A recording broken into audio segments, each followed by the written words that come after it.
नमस्कार, स्वागत तुमचं माझ्या यूट्यूब चॅनलवर। तर आज आपण बनवते ते छान असे सोयाबीन कटलेट किंवा टिक्की म्हटलं तरी चालेल। तर व्हिडिओ कुठे स्किप न करता पूर्ण बघा। आपण रेसिपीला सुरुवात करूया आणि तुम्ही माझ्या चॅनलला अजून सबस्क्राइब केलं नसेल तर प्लीज सबस्क्राइब करा। तर आपण रेसिपीला इथे सुरुवात करू। आता आधी आपल्याला इथे एक बाउल घ्यायचा आहे। बाउलमध्ये आपल्याला सोयाबीन टाकायचं आहे। तर सोयाबीन आपल्याला गरम पाण्यामध्ये भिजत ठेवायचं आहे 10 मिनिटं। त्याच्यामध्ये आपण गरम पाणी टाकू आणि 10 मिनिटं असंच भिजत ठेवायचं आहे। गरम पाण्यामध्ये पटकन भिजतं। आपण गरम पाण्यामध्ये आता 10 मिनिटं भिजून घेऊ। 10 मिनिटं झाले, आपलं सोयाबीन छान भिजलं। आता हे काय करायचं, आपलं छान असं याच्यातलं पाणी पूर्णपणे काढून घ्यायचं आहे आणि एका मिक्सरच्या भांड्यामध्ये लगेच टाकून घ्यायचं आहे। आपल्याला हे बारीक दळून घ्यायचं आहे। तर पाणी न टाकता ते दळून घ्यायचं। तर पाणी पूर्णपणे काढून टाकायचं त्याच्यामधलं आणि वाटून घ्यायचं। आता याच्यामध्ये आपल्याला याच्यात टाकायचं आपल्याला थोडंसं लसूण, अद्रक आणि 3 ते 4 हिरव्या मिरच्या टाकायच्या वाटणामध्ये आपल्याला। तर आपण जेव्हा सोयाबीन वाटतो त्याच वेळेस त्याच्यात टाकायचं आहे आणि थोडीशी कोथिंबीर टाकायची याच्यामध्ये। तर आता हे पाणी न टाकता आपल्याला बारीक करून घ्यायचं आहे। त्याच्यात पाण्याचा अजिबात वापर नाही करायचा आहे, बारीक वाटून घ्यायचं। इथे ह्या पद्धतीने आपल्याला असं वाटून घ्यायचं आहे बारीक। तर एका बाउलमध्ये आता हे काढून घेऊ वाटलेलं आपण सर्व। हे काय एकदम छान असं वाटून घ्यायचं, पाणी न टाकता आपल्याला वाटायचं आहे। तर एका बाउलमध्ये काढून घ्यायचं आहे। काढून घेतल्याच्या नंतर याच्यात आपण थोडेसे मसाले ॲड करू। तर इथे मी धना पावडर ॲड करते। त्यानंतर लाल तिखट टाकायचं ते थोडंसं। आपण हिरवी मिरची टाकली तर त्या पद्धतीने ते लाल तिखट टाकायचं। जिरा पावडर टाकते मी इथे।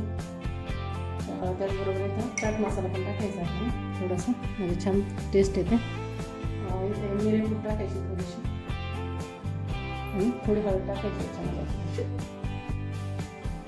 त्यामुळे चवीप्रमाणे आपल्याला मीठ टाकून घ्यायचं जेवढं।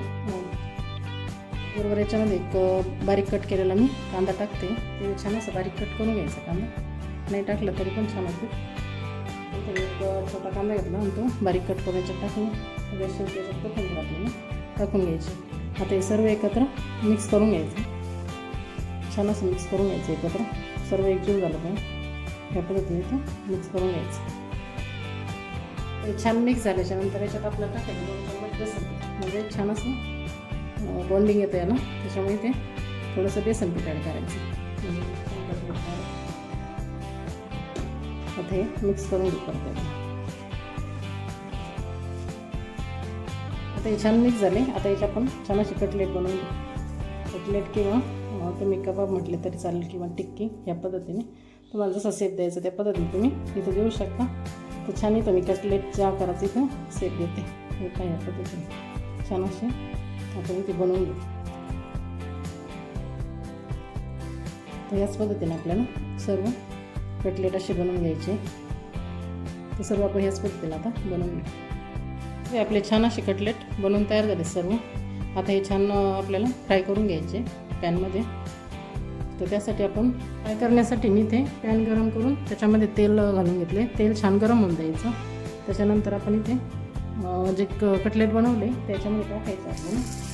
तर छान असे कमी तेलामध्ये इथे फ्राय करून घेतो मी।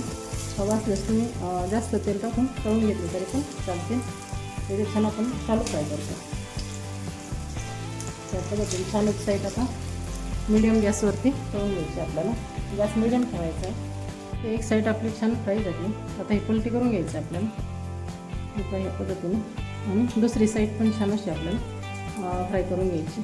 कमी मीडियम गॅसवरती आपल्याला फ्राय करायची। गॅस जास्त फुल करायचं नाही तर मग आतून जास्त फ्राय होणार नाही। या पद्धतीने ते करून घ्यायची आणि दोन्ही साईड छान अशा फ्राय करून घ्यायच्या आपल्याला।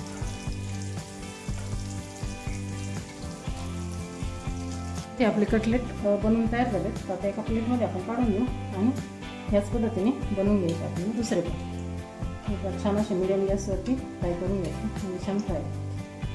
ह्याच पद्धतीने आपण बाकीचे पण करून घेऊ। हे सर्व कटलेट आपले बनवून तयार झालेत, पाहू शकता एकदम छान असे इथे कटलेट झालेत आणि खूप चवीला पण खूप टेस्टी लागतात आणि एकदम झटपट तयार होतात। मुलांनाही खूप आवडतील। तर ह्या पद्धतीने एकदा नक्की ट्राय करा आणि रेसिपी कशी झाली हे कमेंट करून नक्की सांगा।